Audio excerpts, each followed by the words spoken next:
Hello everyone, हम straight line के exercise 2 के डाउट्स को स्टडी कर रहे थे, जिसमें लास्ट लेक्चर में हमारे प्रॉब्लम नंबर 32 तक के डाउट्स को हमने खत्म किया था।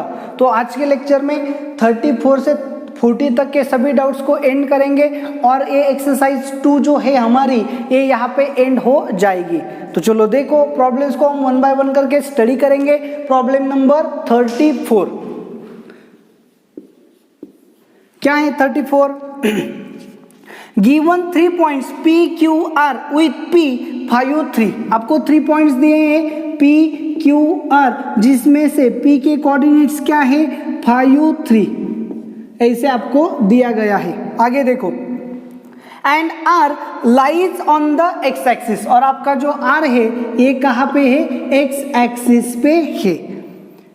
If equation R Q is x minus 2y is equal to 2, R Q का इक्वेशन आपको दिया है x minus 2y is equal to 2। हम जब भी लाइन हमारे पास आती है उसे ड्रॉ करने के लिए हम क्या करते हैं? उसे डबल इंटरसेप्ट फॉर्म में रिड्यूस करते हैं। तो लाइन को डबल इंटरसेप्ट फॉर्म में रिड्यूस करेंगे, x upon 2 minus 2y upon 2 is equal to 1। So x upon 2 plus y upon minus 1 is equal to 1। ये आ गया x इंटरसेप्ट, ये आ गया y इंटरसेप्ट। तो हमें आर क्यू का इक्वेशन भी मिल गया। And P Q is parallel to the x axis. तो पी क्यू जो है आपकी लाइन पी क्यू, ये क्या है? पैरेलल टू एक्स एक्सिस है।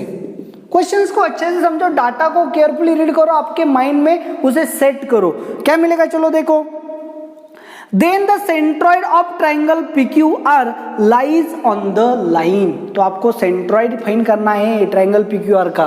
तो चलो देखो, यहाँ पे हम क्या करेंगे? ट्राइंगल PQR को ड्रॉ करने की कोशिश करेंगे।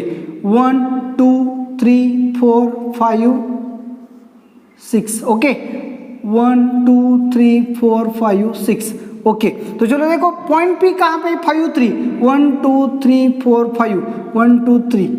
तो यहाँ पे आपका क्या है? पॉइंट P है, P 5 3। आर क्यू का इक्वेशन आपको पता है, x upon 2 that is this point, y upon minus 1, y upon minus 1 मतलब दिस। तो आपको ये जो लाइन है इसे प्लॉट करना पड़ेगा। तो ये जो लाइन है ये क्या है? आर क्यू का इक्वेशन है। मतलब ये जो पॉइंट है उन्होंने बताया है R is on x axis. तो ये जो लाइन है आर क्यू की, एक्स एक्सिस को यहाँ इंटरसेक्ट करती है। सो आपका जो R है वो क्या होगा? 2 0। ओके, तो आपको P मिल गया, आपको R मिल गया। एंड क्या बताया है? अच्छे से देखो, PQ parallel to x axis. तो PQ जो है वो क्या है? पैरेलल टू एक्स एक्सिस है। सो पैरेलल टू मतलब यहाँ से पास होगा, देखो अच्छे से, passing through P and parallel to x axis, मतलब ये आपकी क्या होगी? लाइन PQ होगी। मतलब ये जो पॉइंट है ये डेफिनेटली क्या होगा? Q। तो हम क्या करेंगे? ट्रायंगल PQR को फॉर्म करेंगे। तो इस तरह से हमें क्या मिलेगा? P Q Q and R मिलेगा। तो सबसे जरूरी क्या है? हमें Q के कोऑर्डिनेट्स को फाइंड करना पड़ेगा। तो ये जो इक्वेशन है ये क्या है? 5 3। ये लाइन जो है इसे अगर हम अच्छे से प्लॉट करेंगे तो ये क्या होगा? y is equal to 3। So Q का y कोऑर्डिनेट क्या होगा? 3। Q का y कोऑर्डिनेट 3 आ गया। ओके, और ये कहाँ पे पुट करेंगे? इस लाइन में। लाइन क्या है? x minus 2y is equal to 2। So x minus 2 y की वैल्यू क्या पुट करेंगे? 3 is equal to 2। So x is equal to 3 into 2 6, वहाँ जाके add. So x is equal to 8। So Q का x coordinate क्या मिलेगा? 8। तो चलो देखो, डाटा बड़ा सिंपल है, उसे कैसे ड्रॉ किया ये समझो। हमें पॉइंट P दिया था, आर क्यू का इक्वेशन दिया था और बताया था आर जो है वो एक्स एक्सिस पे। तो हमने सीधा आर क्यू को कन्वर्ट किया, क्यू आर जो लाइन है उसे डबल इंटरसेप्ट फॉर्म में कन्वर्ट किया, उस लाइन को ड्रॉ किया। अब ये लाइन एक्स एक्सिस को जहां इंटरसेक्ट करेगी वो पॉइंट क्या होगा? आर, क्योंकि आर कहाँ पे है? एक्स एक्सिस पे। तो हमें आर के कोऑर्डिनेट्स मिले, पी के कोऑर्डिनेट्स दिए हैं। अब हमें क्या फाइंड करना है? क्यू। उन्होंने बताया PQ जो लाइन है वो पैरेलल टू एक्स एक्सिस है। सो P से पास होने वाली an x axis parallel line हमने ड्रॉ किया। तो ये जो दो लाइन से, line QR and line PQ, इन दोनों का इंटरसेक्शन कहाँ पे होगा? Q में। तो यहाँ से दो लाइन से हमने क्या फाइंड किया? Q के कोऑर्डिनेट्स फाइंड किए। अब यहाँ पे देखो, हमें P के कोऑर्डिनेट्स मिल गए, Q के कोऑर्डिनेट्स मिल गए, R के भी कोऑर्डिनेट्स मिल गए। तो क्वेश्चन क्या है? Then the centroid of triangle PQR, तो हमें ट्रायंगल PQR का क्या फाइंड करना है, सेंट्रॉइड फाइंड करना है। क्या फाइंड करना है, सेंट्रॉइड। सेंट्रॉइड का फॉर्मूला आपको अच्छे से पता है, 10th स्टैंडर्ड में आपका ये हो चुका है। क्या है, x1 plus x2 plus x3 upon 3 and y1 plus y2 plus y3 upon 3। So p के कोऑर्डिनेट्स क्या होंगे, x1 y1, q के कोऑर्डिनेट्स क्या होंगे, x2 y2 एंड r के कोऑर्डिनेट्स क्या होंगे, x3 y3। सो 5 प्लस 8 13, 13 प्लस 2 15, तो यहाँ से आपको मिलेगा 15/3, 3 प्लस 3 6 प्लस 0 यानी कि 6 अपॉन 3। सो आपको क्या मिलेगा, 5 ये आपका क्या आ गया, सेंट्रॉइड का पॉइंट आ गया। तो यहाँ कहीं पे 5 मतलब यहाँ पे आपको क्या मिलेगा, ओ पॉइंट मिलेगा 5 ओके। तो सेंट्रॉइड आपको मिल गया। अब देखो उन्होंने क्या है, लाइज ऑन द लाइन, तो सेंट्रॉइड किस लाइन पे है ये हमें फाइंड करना है। तो चलो देखो, हमने ऐसे अज्यूम किया कि ये लाइन है एंड इस लाइन पे क्या है, 5 ये पॉइंट है। अगर इस लाइन पे 5 ये पॉइंट है तो ये जो पॉइंट है इस लाइन के कोऑर्डिनेट्स को क्या करेगा, सेटिस्फाई करेगा। तो अब हम उस लाइन को फाइंड नहीं करेंगे, तो हम उसे वेरीफाई करेंगे। कैसे वेरीफाई करेंगे कि ऑप्शन जो दिए हैं उसमें x की वैल्यू 5 एंड y की वैल्यू 2 पुट करके देखेंगे, जो सेटिस्फाई करेगा वही आंसर होगा। तो चलो देखो, फर्स्ट लाइन में पुट किया 2 into 5 plus 2 minus 9 is equal to 0, satisfy होता है क्या, नहीं। Second line 5 minus 4 plus 1 is equal to 0, satisfy होता है क्या, नहीं। थर्ड ऑप्शन देखो, 5 into 5 minus 2 into 2 is equal to 0 होता है क्या, नहीं। सो तीनों ऑप्शंस तो ए बी सी तीनों नहीं सेटिस्फाई होते, मतलब डी डेफिनेटली सेटिस्फाई होगा। चेक करके देखो तो आपका आंसर आएगा डी। तो प्रॉब्लम नंबर 34 जो है वो यहाँ पे सॉल्व हो गया। तो जैसे प्रॉब्लम नंबर 34 यहाँ पे सॉल्व हो गया, तो किस तरह से सॉल्व किया ये मैंने आपको डिटेल में यहाँ पे समझाया। नेक्स्ट जो प्रॉब्लम है, प्रॉब्लम नंबर 34 यहाँ पे सॉल्व हो गया। 35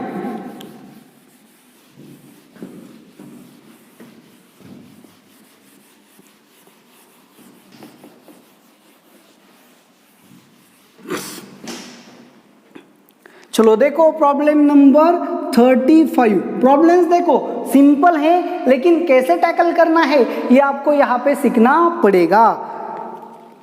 the circum centre of triangle lies at the origin. Circum centre दिया है, क्या दिया है, सर्कम सेंटर। सर्कम सेंटर कहाँ पे दिया है, ओरिजिन। ओरिजिन मतलब क्या, O0 0। आगे, and it's centroid is the mid point of line segment joining mid point of line segment. क्या दिया है देखो, a² plus 1 a² plus 1 2a minus 2a। अच्छा देखो, तो ये जो इसे अगर हम P बोलेंगे, इसे हम Q बोलेंगे, तो ये जो PQ सेगमेंट है इसका मिड पॉइंट क्या है, सेंट्रॉइड है। तो सेंट्रॉइड हम फाइंड कर सकते हैं, कैसे फाइंड करेंगे, सेंट्रॉइड जो है इसका मिड पॉइंट कैसे फाइंड करते हैं, x1 plus x2 upon 2, x1 plus x2 upon 2 mid point का फॉर्मूला यूज करेंगे, क्योंकि इसका मिड पॉइंट क्या है, सेंट्रॉइड। तो सेंट्रॉइड क्या मिलेगा, x1 plus x2 upon 2 y1 plus y2 upon 2, क्योंकि ये इन दोनों का क्या है, mid point. So mid point का फॉर्मूला यूज किया, a² प्लस 2a प्लस 1। सो a² plus 2a plus 1 upon 2, a² minus 2a plus 1 upon 2, इसे अरेंज करेंगे। So a plus 1 bracket square upon 2, a minus 1 bracket square upon 2। ये क्या दिया है, इन दोनों का मिड पॉइंट है, और ये मिड पॉइंट ही क्या दिया है, सेंट्रॉइड दिया है। तो चलो सेंट्रॉइड हमें मिल गया। Then for any a the orthocentre of triangle lies on the line. आपको क्या फाइंड करना है, ऑर्थो सेंटर। क्या फाइंड करना है, ऑर्थो सेंटर, जिसे हम H बोलेंगे, H lies on the line. ये किस लाइन पे आएगा ये फाइंड करना है। ये तो एक तो आपको क्या करना पड़ेगा, ऑर्थो सेंटर फाइंड करना पड़ेगा, या फिर क्या करना पड़ेगा, वो लाइन फाइंड करनी पड़ेगी जहां ऑर्थो सेंटर आएगा। तो एक चीज हमने लास्ट लेक्चर में जब हमारा प्रॉब्लम आया था ऑर्थो सेंटर सर्कम सेंटर का, तभी मैंने आपको बताया था कि circumcentre orthocentre and centroid are collinear ये कैसे होते हैं, कोलिनियर होते हैं। तो इसका मतलब क्या है, इसका मतलब है कि चलो यहाँ पे मैंने एक लाइन ली, यहाँ पे आ गया सर्कम सेंटर, यहाँ पे आ गया ऑर्थो सेंटर और यहाँ पे आ गया सेंट्रॉइड। तो सर्कम सेंटर क्या है, ओरिजिन है O00, ऑर्थो सेंटर पता नहीं, जी सेंट्रॉइड क्या है, सेंट्रॉइड जो है उसे हम जी बोलेंगे, जी क्या है आपका A1 AB है ऐसा कुछ। चलो तो ये जो OG है orthocentre sorry circumcentre to centroid, इसे लाइन करने वाली जो लाइन है, ज्वाइन करने वाली लाइन, उसी पे क्या आता है, ऑर्थो सेंटर आता है। ओके ना। तो डेफिनेटली ऑर्थो सेंटर क्या होगा, उसी लाइन पे होगा जिस लाइन को सर्कम सेंटर एंड सेंट्रॉइड क्या करते हैं, ज्वाइन करते हैं। इन शॉर्ट मुझे क्या करना है, सर्कम सेंटर एंड सेंट्रॉइड इस दो पॉइंट से पास होने वाली लाइन फाइंड करनी है एंड उसी लाइन पे क्या होगा, ऑर्थो सेंटर होगा। इतना ही नहीं, तो ये जो ऑर्थो सेंटर होता है, ये ऑर्थो सेंटर क्या करता है, ये जो सेंट्रॉइड होता है, सेंट्रॉइड डिवाइड्स, अच्छे से देखो, centroid divides circum centre and ortho centre, in ratio 2:1। ये चीज भी आपको दिमाग में रखनी होगी कि क्या होता है, जो आपका सेंट्रॉइड है, ये centroid circum centre and ortho centre को क्या करता है, 2:1 में डिवाइड करता है। इसका मतलब क्या होता है, ये जो चीज है इसे भी आप अच्छे से क्या करो, दिमाग में रख लो कि सेंट्रॉइड जो है वो circum centre and ortho centre को 2:1 में डिवाइड करता है। तो फिर चलो देखो, अब यहाँ पे तो हमें इसका डिवीजन से कुछ लेना देना नहीं है, क्योंकि हमें सिर्फ क्या करना है, वो लाइन फाइंड करनी है जिसपे ऑर्थो सेंटर है।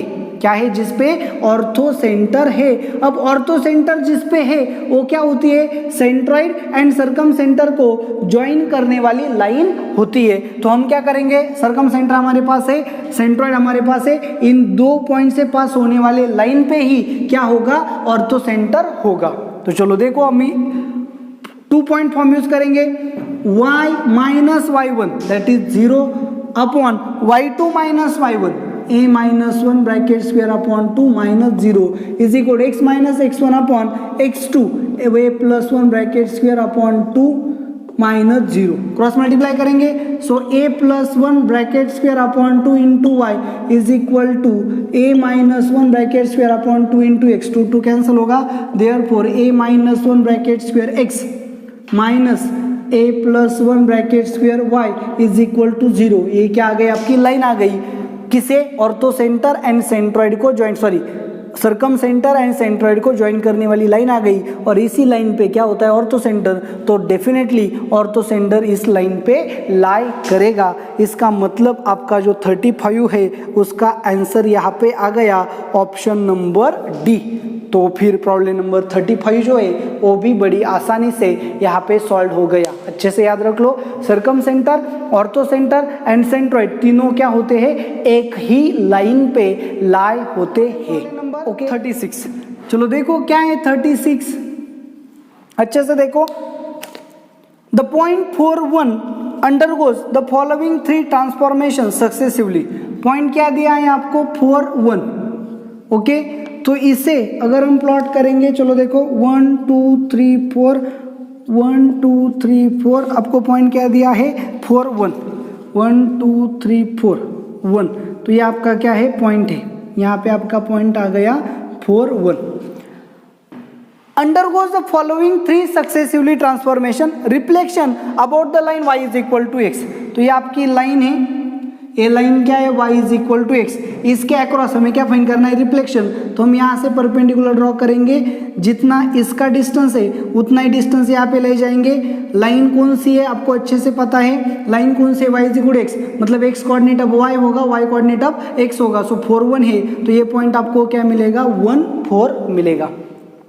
तो फर्स्ट ऑप्शन हो गया reflection about line y is equal to x। So 4 1 point था, उसका रिफ्लेक्शन आपको क्या मिलेगा, 1 4। Second transformation, translation through distance 2 unit along the positive direction of x axis. तो positive direction of x axis यहाँ पे है और इस पॉइंट को अब हमें ट्रांसलेट करना है, मतलब मूव करना है। कहाँ मूव करना है? Along x axis. कितने डिस्टेंस पे? 2 यूनिट पे।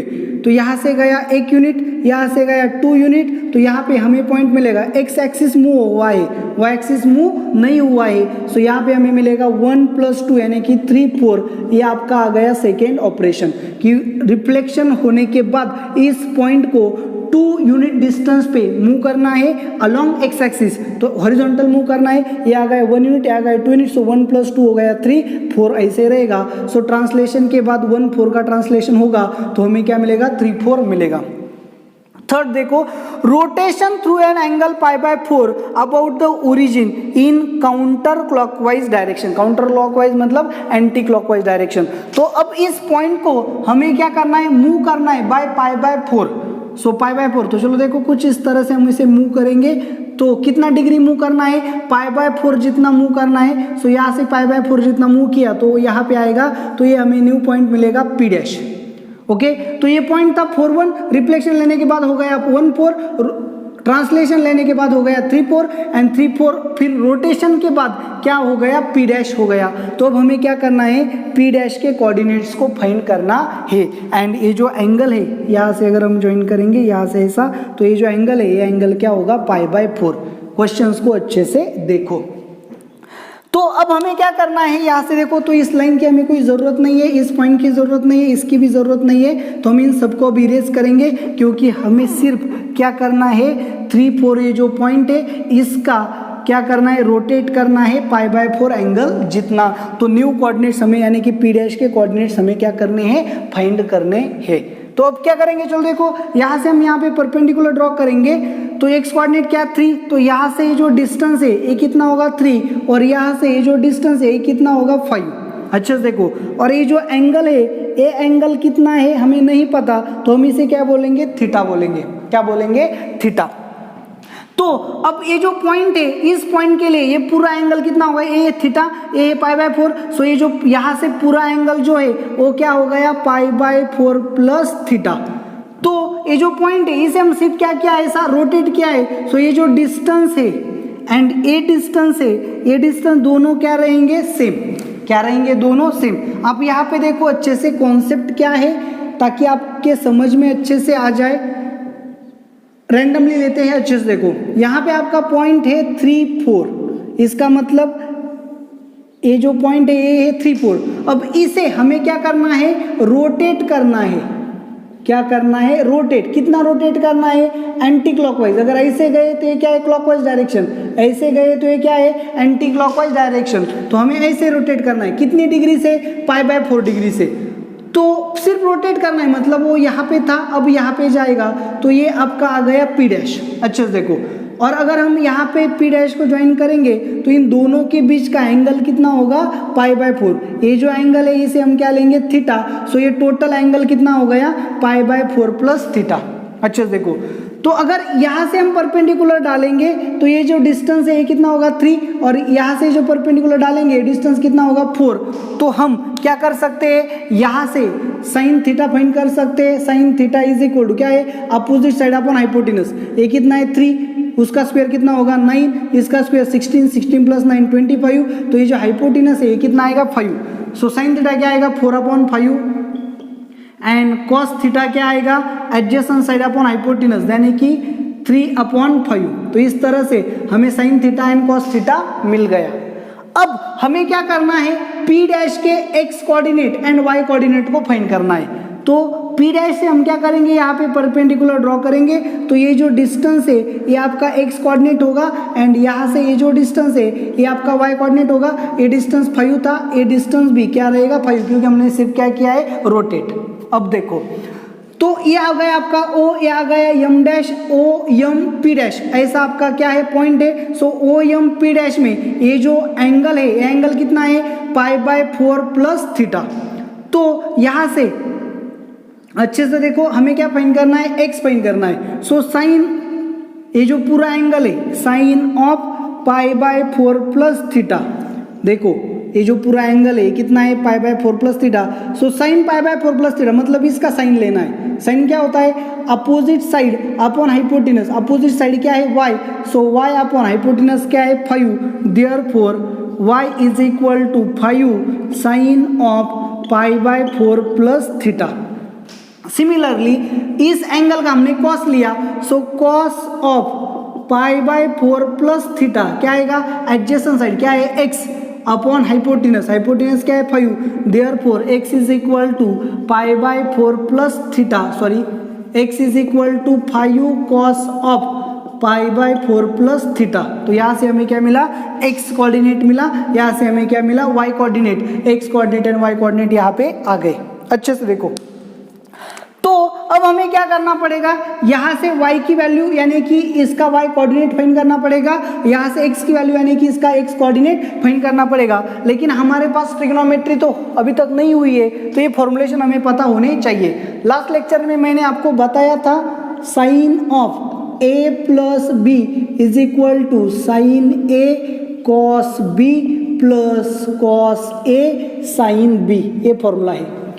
तो ये की जगह पे आ गया π/4, बी की जगह पे आ गया theta, so y is equal to 5 ऐसे ही रहेगा sine π/4 into cos theta plus cos π/4 into sine theta. इस फॉर्मुलेशन में ए की जगह पे π/4 डाला, बी की जगह पे थीटा डाला, सो साइन π/4 क्या होता है ये 5 ऐसे रहेगा साइन π/4 यानी कि 1/√2 कॉस थीटा क्या है 3/5 plus cos π/4 1/√2 sine theta. Sine theta क्या है 4/5, डिनोमिनेटर सेम है 5 कैंसिल हो जाएगा, सो 3 + 4 यानी कि 7/√5 ऐसा आपको क्या मिलेगा y कोऑर्डिनेट। सो y कोऑर्डिनेट क्या आएगा 7/√2, क्योंकि ये 5 कॉमन लिया कैंसिल हो गया, 3/√2 प्लस 4/√2 दैट इज 7/√2। सो 7/√2 जो आंसर है वो कहाँ पे है option A and option C पे, सो बी एंड डी जो है वो कैंसल्ड हो जाएंगे। तो अब x कोऑर्डिनेट फाइंड करेंगे। यहाँ पे हमें क्या करना है कॉस का फॉर्मूला यूज करना है। कॉस का फॉर्मूला भी आपको अच्छे से पता है, cos of a plus b is equal to cos a cos b plus minus sine a sine b। अच्छे से याद रखो cos a cos b minus sine a sine b, ये क्या है cos of a plus b का formula है। So a की जगह पे क्या पुट करेंगे π/4, b की जगह पे पुट करेंगे थीटा, तो ये 5 ऐसे ही रहेगा। आपको क्या मिलेगा cos π/4 cos theta minus sine π/4 sine theta, 5 put करेंगे, कॉस π/4 यानी कि 1/√2 कॉस थीटा यानी कि 3/5 माइनस साइन π/4 यानी कि 1/√2 साइन थीटा यानी कि 4/5। यहाँ पे देखो सो 5 कैंसिल हो गया, सो 3/√2 माइनस 4/√2, सो क्या मिलेगा 3 - 4 यानी कि -1/√2। π/4 का मीनिंग आपको पता होना चाहिए, π/4 यानी कि 45 degree.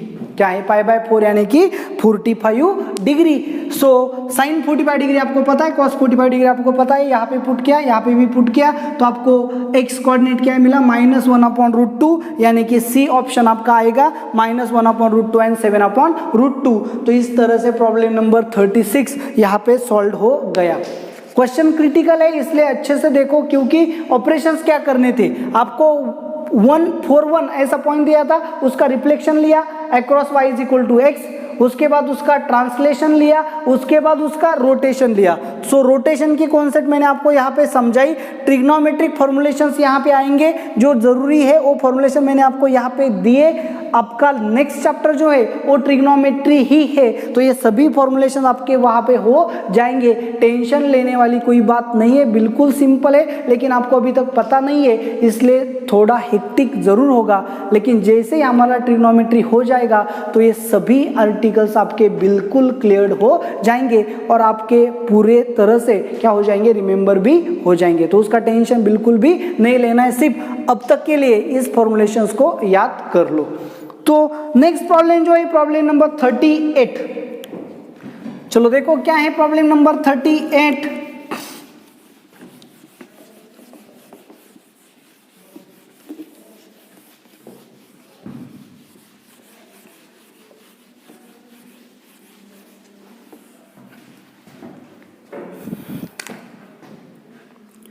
38। The line parallel to the x axis, देखो लाइन क्या दी गई है, line parallel to x axis, अच्छे से देखो, passing through the intersection of the lines a x plus 2by plus 3b is equal to 0 and bx minus 2ay minus 3a is equal to 0। तो देखो ये जो प्रॉब्लम है problem number 38 का and problem number 31, दोनों problem जो है दोनों के दोनों क्या है, सेम है। सो 31 हमारा डाउट्स में हो चुका है। सो 38 भी आप आसानी से सॉल्व कर लोगे क्योंकि ऑलरेडी लास्ट लेक्चर में ही ये प्रॉब्लम हो चुका है। बड़ा सिंपल है, इन दोनों का इंटरसेक्शन फाइंड करना है और वहां से line parallel to x axis यानी कि y is equal to B. So आप क्या करो, इन दो लाइंस का क्या फाइंड करना है, y कोऑर्डिनेट फाइंड करना है, मतलब x को क्या करो एलिमिनेट, y की वैल्यू जो आएगी वही क्या होगी आपकी line parallel to x axis होगी। तो ये प्रॉब्लम हमारा हो चुका है, तो ऑलरेडी आप उसे देख सकते हो, लास्ट लेक्चर में हो चुका है। सो 38 आपका ऑलरेडी सॉल्व हो गया। प्रॉब्लम नंबर 39, चलो देखो क्या है 39। द लाइन्स P, देखो लाइन्स दी है P square plus 1 into x minus y plus q is equal to 0 and second line आपको दी है P square plus 1 bracket square into x plus p square plus 1 into y plus 2q is equal to 0 are perpendicular to the common line. देखो are perpendicular to common line, मतलब ये line 1 है, ये line 2 है और ये दोनों एक ही लाइन को परपेंडिकुलर है। चलो ये लाइन है, ये आपकी फर्स्ट लाइन है एंड ये आपकी क्या है, सेकेंड लाइन, एंड ये आपकी क्या है, लाइन। तो आपकी लाइन फर्स्ट एंड सेकेंड दोनों एक ही लाइन को क्या है, परपेंडिकुलर। अच्छे से देखो, लाइन 1 लाइन 2 दोनों कॉमन लाइन को क्या है, परपेंडिकुलर। सो ये दोनों लाइंस कैसे होंगी, पैरेलल होंगी। क्या होंगी, पैरेलल। तो बड़ा सिंपल है, अगर line 1 and line 2 perpendicular to common line है, मतलब 1 एंड 2 दोनों एक दूसरे को क्या है, पैरेलल है। अगर दोनों एक दूसरे को पैरेलल है तो इसका स्लोप एंड इसका स्लोप क्या आएगा, सेम। सो फर्स्ट लाइन का स्लोप क्या होगा, minus of x coordinate p square plus 1 upon y coordinate minus 1 is equal to second line का स्लोप क्या होगा, minus of x coordinate p square plus 1 का स्क्वायर अपॉन एक्स कोऑर्डिनेट क्या है, P square plus 1। तो ये आ गया आपका माइनस माइनस प्लस होगा माइनस। सो अब देखो यहाँ पे cross multi a minus minus क्या होगा, प्लस। सो आपको क्या मिलेगा, p into p square plus 1, ये वहां जाके मल्टीप्लाई होगा p square plus 1 minus p square plus 1 bracket square, ये दोनों कैंसिल हो जाएंगे। So p is equal to minus 1 ऐसा आपको मिलेगा। So p is equal to minus 1 मतलब कितनी वैल्यूज आपको मिलेंगी, एग्जैक्टली 1 वैल्यूज आपको मिलेंगी। सो 39 का आंसर क्या आएगा, यहाँ पे आपको एक ही वैल्यू मिली है। सो आपका आंसर क्या होगा, एग्जैक्टली 1 वैल्यू ऑफ p। अच्छे से देखो, इस तरह से आप कैंसिल नहीं कर सकते क्योंकि आपको यहाँ पे एक वैल्यू मिली। एक्चुअली आपका आंसर वही है फॉर एग्जैक्टली 1 वैल्यू, लेकिन कैंसिलेशन की वजह से आपके आंसर्स क्या हो जाते हैं, कट हो जाते हैं। यहाँ बाय डिफॉल्ट आपका आंसर जो है वो करेक्ट आ गया, लेकिन इस तरह से कैंसिलेशन कभी भी नहीं करना चाहिए। क्यों, ये मैं आपको बताता हूँ। चलो देखो यहाँ पे, तो यहाँ पे क्या मिलेगा, p into p square plus 1 bracket square plus p square plus 1 bracket square is equal to 0। So p square plus 1 bracket square into p plus 1 is equal to 0। So therefore p square plus 1 bracket square is equal to 0 और p plus 1 is equal to 0। Therefore p is equal to minus 1। ये आपका answer यहाँ पे आ गया। यहाँ से आपको क्या मिलेंगे, और आंसर्स मिलेंगे, क्योंकि आपने यहाँ पे कैंसिल किया था तो ये नहीं आया था, लेकिन अगर आप कैंसिल नहीं करोगे तो ये ऐसे ही रहेगा। तो इस तरह से हमेशा क्या करना चाहिए, प्रॉब्लम को सॉल्व करना चाहिए, कभी भी कैंसिलेशन नहीं करना चाहिए। सो पी स्क्वायर प्लस 1 का स्क्वायर 0 मतलब क्या, p square plus 1 is equal to 0 मतलब क्या, p square is equal to minus 1। लेकिन किसी भी रियल नंबर का स्क्वायर निगेटिव नहीं आ सकता, तो ये पॉसिबल नहीं है, इसलिए हमारा एक ही आंसर मिलेगा। पी की हमें कितनी वैल्यू मिलेगी, एक ही वैल्यू मिलेगी। तो ये चीज़ जो है इसे अच्छे से दिमाग में डाल लो कि कभी भी नंबर ऑफ वैल्यूज के लिए कैंसलेशन नहीं करना चाहिए, क्योंकि जब भी आप कैंसलेशन करते हो आपके कुछ वैल्यूज मिस हो जाती है। तो चलो देखो 39 का आंसर आएगा for exactly 1 value of p, लेकिन इस तरह से नहीं तो इस तरह से। सो प्रॉब्लम नंबर 39 आपका सॉल्व हो गया। इस तरह से आपकी एक्सरसाइज 2 जो जी मेंस लेवल की थी वो भी यहाँ पे फिनिश्ड हो गई। तो ये जो वीडियो है, ये वीडियो आपको कैसा लगा आप कमेंट करके मुझे ज़रूर बताएं। Thank you very much.